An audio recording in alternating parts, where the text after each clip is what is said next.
పెద్ద మనుషుల ఒప్పందం దగ్గర నుంచి మొదలు పెడదాం. పెద్ద మనుషుల ఒప్పందంలో భాగంగా జవహర్లాల్ నెహ్రూ గారు మాట్లాడిన కొన్ని అంశాలను ఈ తెలంగాణ ఉద్యమంలో కొంతమంది మాట్లాడుతూ పబ్బం గడుపుకున్నారు కొన్నాళ్ల పాటు. ఈ పెద్ద మనుషుల ఒప్పందాన్ని పదే పదే మాట్లాడితే ఇదే పెద్ద మనుషుల ఒప్పందం అని ఆనాడు మాట్లాడేవాళ్ళు. ఏమనేవాళ్ళు?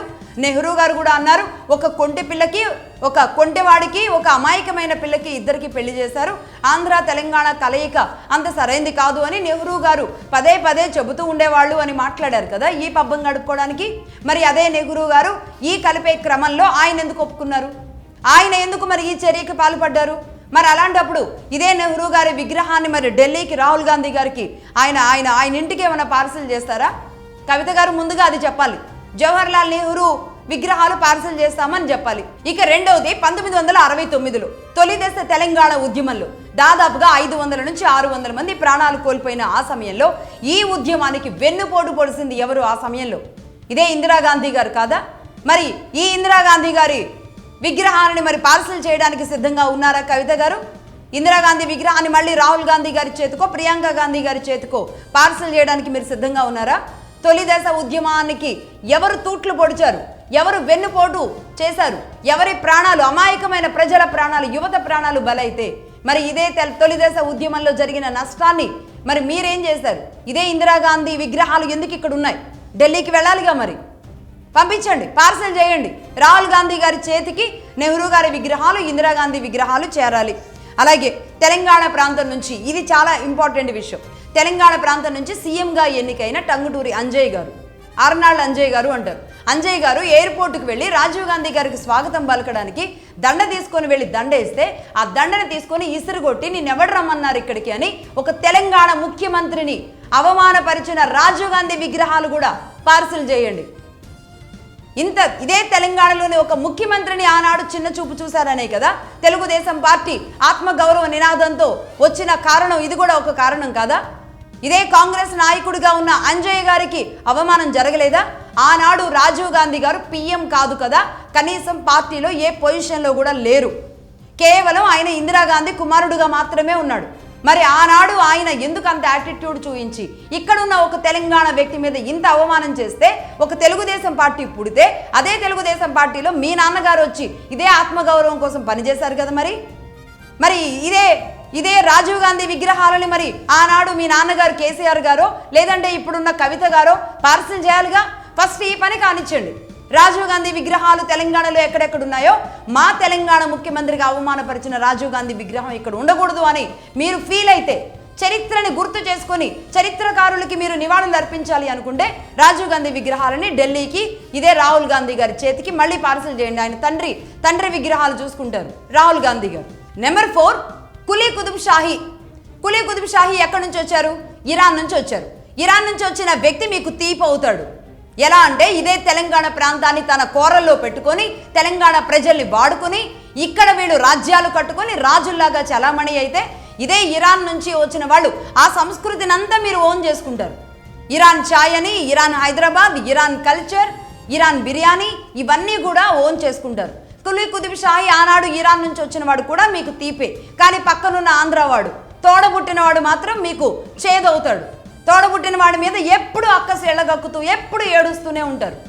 ఇదే కులీ కుతుబ్ షాహీ కట్టిన టూమ్స్ ఏవైతే ఉన్నాయో అవి కులీ కుతుబ్ షాహీ విగ్రహాలు ఎక్కడెక్కడ ఉన్నాయో తెలంగాణలో అన్నింటినీ కూడా పగలగొట్టి పార్సల్ చేయండి. మరి ఇరాన్కి పార్సల్ చేయండి.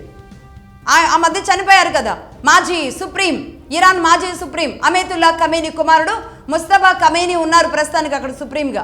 ఆయన పేరు, ఆయన అడ్రస్ రాసి, ఇది మాకు ఆనాటి చరిత్రలో మా తెలంగాణను ఇలా దోచుకున్నారు కాబట్టి మా తెలంగాణకి తగిలిన గాయాలు, దానికి సంబంధించిన తాలూకు ఆనవాళ్లు, గుర్తులు మా దగ్గర ఉండడానికి వీల్లేదు, ఆ భారాన్ని ఈ తెలంగాణ మోయదు, నేను ఇప్పుడు కొత్తగా ఒక పార్టీ పెట్టి ఒక ఆవిర్భావించిన మహాతల్లిని అని చెప్పి కవిత గారు ఈ విగ్రహాలన్నీ ఎక్కడెక్కడ ఉన్నాయో కలెక్ట్ చేసి ఆవిడ సొంత ఖర్చులతో ఇరాన్కి పార్సల్ చేయమని చెప్పండి.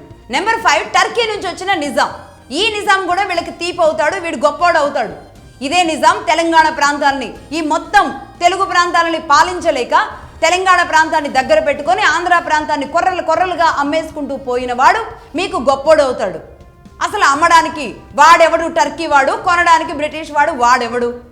ఈ ప్రాంతాలని అమ్మేది ఎవడు, కొనేది ఎవడు? ఈ దేశంతో సంబంధం లేని వాళ్ళు అమ్మడానికి వాళ్ళెవరు? మాట్లాడితే చరిత్ర గురించి దాని గురించి మాట్లాడాలి. లేదు, ఇదే టర్కీ నుంచి వచ్చిన నిజాం ఎలా ఇదే తెలంగాణ ప్రజల్ని దోచుకు తిన్నాడు, ఈ రజాకారుల ముసుగులో ఎన్ని అకృత్యాలు చేశారు, ఈ నిజాంని వారసులుగా ఒక్కొక్క నిజాం వారసత్వం తర్వాత 7వ నిజాం దాకా వచ్చిన తర్వాత బయటికి పంపించడానికి ఎన్ని సాయశక్తులా ఇదే భారతదేశం కష్టపడాల్సి వచ్చింది. ఈ విషయంలో మీకు నిజాం తీపి అవుతాడు, పక్కనున్న ఆంధ్రవాడు తోడబుట్టినవాడు దరిద్రుడు అవుతాడు. ఎంత దుర్మార్గం! ఇంకెన్నాళ్ళు ఏడుస్తారు?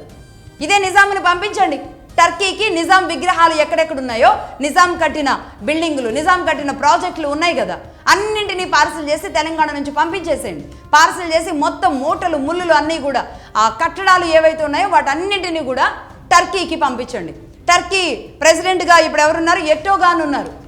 టర్కీ ప్రెసిడెంట్ ఎర్డోగాన్కి చెప్పండి, 200 ఏళ్ల పాటు మా తెలుగు ప్రాంతాలని విడగొట్టి మీ నిజాం వచ్చి అమ్మడానికి వాడెవడు, మమ్మల్ని అమ్మడానికి, మా తెలంగాణ ప్రాంతాన్ని దోచుకోవడానికి వాడెవడు అని చెప్పి మాకు ఆ చరిత్ర కూడా ఉండడానికి వీల్లేదు, మీ నిజాం ఉండడానికి వీల్లేదు అని చెప్పి ఎర్డోగాన్కి, టర్కీ ప్రెసిడెంట్ ఎర్డోగాన్కి పార్సల్ చేయండి కవిత గారు. పోనీ ఈ మధ్య కాలంలో ఉన్న కాళోజీ నారాయణ గారు, కాళోజీ గారి గురించి మాట్లాడదామా? మరి ఆయన ఎక్కడ వాళ్ళు? ఇదే కాళోజీ గారి పేరు హెల్త్ యూనివర్సిటీకి పెట్టారు. సరే, మంచిదే, ఎవరు కాదనడం లేదు, ఎక్కడ తప్పనడం లేదు. కాళోజీ గారు తెలంగాణకి చేసిన వ్యక్తే. కానీ కాళోజీ ఎవరు అందరికీ ప్రజలకి తెలిసిందేంటి? ఆయన తెలంగాణ వ్యక్తి అనుకుంటారు, కానీ ఆయన మహారాష్ట్రకి చెందిన వ్యక్తి. అందుకే ఆ హెల్త్ యూనివర్సిటీకి మరి ఆయన పేరు ఎందుకు పెట్టారు చెప్పండి? ఇప్పుడు ఏ విగ్రహం పెడుతున్నా రచ్చలు చేస్తూ ఉన్నారు కదా. ఇదే ఎస్పీ బాలసుబ్రహ్మణ్యం గారి విగ్రహం పెట్టేటప్పుడు మీ బి టీం అంతా వచ్చి ఆందోళన చేసి హడావుడి చేసి ఇష్టం వచ్చినట్టుగా వ్యవహరించారు కదా. మరి వీళ్ళు చెప్పండి. మహారాష్ట్ర ప్రాంతానికి సంబంధించిన వ్యక్తి కాళోజీ గారి పేరు హెల్త్ యూనివర్సిటీకి పెట్టినప్పుడు ఎవరైనా ఈ చరిత్రను తీసి మాట్లాడారా? ఇప్పుడు మీకు కొత్తగా పార్సల్ చేయడం అనే పదం చాలా బాగుందేమో, ఇది పొలిటికల్గా బాగుంటుందని వాడుంటారు. ఎంత కుచితమైన భావాలు మీవి, ఎంత సంకుచిత భావాలు! ఆంధ్ర వాళ్ళని రెచ్చగొట్టడానికి మాట్లాడే సంకుచిత భావాలు ఇవన్నీ. నిజంగానే మీది విశాల హృదయం అయితే, విశాల భావాలు ఉంటే అందరినీ ఒకేలాగా చూడాలి. ఎస్పీ బాలసుబ్రహ్మణ్యం మీకు అవసరం లేదు, కాళోజీ నారాయణ గారు మహారాష్ట్రకు సంబంధించిన వ్యక్తి మీకు కావాలి. ఎలాంటి సంకుచిత భావాలు ఇవన్నీ? పంపించండి. ఇదే కాళోజీ నారాయణ గారి విగ్రహాలు ఎక్కడెక్కడున్నాయో మహారాష్ట్ర సీఎం దేవేంద్ర ఫడ్నవీస్కి పంపించండి మీకు ధైర్యం ఉంటే. ఆయన మా ప్రాంతం వాడు కాదు, ఈ మధ్యే మగధా న్యూస్లో చెప్పిన తర్వాత నేను తెలుసుకున్నాను ఆయన మహారాష్ట్రకు సంబంధించిన వ్యక్తి అని, అందుకే ఈ విగ్రహాన్ని పంపిస్తున్నాను అని చెప్పండి మరి ధైర్యం ఉంటే. చెప్పరు. అదేవిధంగా ఇదే తెలంగాణ ప్రాంతంలో స్వామి రామానంద తీర్థ, ఆయన ఎక్కడ వాళ్ళు? కర్ణాటక గుల్బర్గాకి సంబంధించిన వాళ్ళు. వివేకానందుడు వెస్ట్ బెంగాల్. రామకృష్ణ మఠాలు, రామకృష్ణుడు నెలకొల్పిన రామకృష్ణ మఠాలు లాంటివి ఇవే వెస్ట్ బెంగాల్ నుంచి.